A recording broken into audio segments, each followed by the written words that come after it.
കൊട്ടിയൂർ ക്ഷേത്രത്തിന്റെ കഥയാണ് ഇന്നത്തെ എൻ്റെ ഈ വീഡിയോ. കണ്ണൂർ ജില്ലയിലെ ദക്ഷിണ കാശി എന്നറിയപ്പെടുന്ന പ്രസിദ്ധമായ ക്ഷേത്രമാണ് കൊട്ടിയൂർ. മലബാറിന്റെ മഹോത്സവം എന്ന് വിശേഷിപ്പിക്കാവുന്ന കൊട്ടിയൂർ വൈശാഖോത്സവം ഇടവത്തിലെ ചോതി മുതൽ മിഥുനത്തിലെ ചിത്തിര വരെയാണ് നടക്കുന്നത്.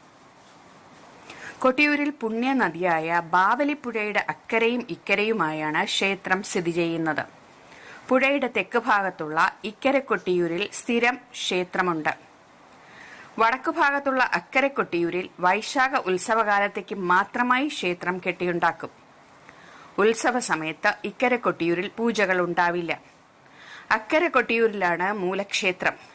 ഇവിടെ ജലാശയത്തിന് നടുവിൽ സ്വയംഭൂവായി മണിത്തറയിൽ മഹാദേവനും ശക്തി ചൈതന്യമായ പാർവതി, അമ്മാറക്കൽ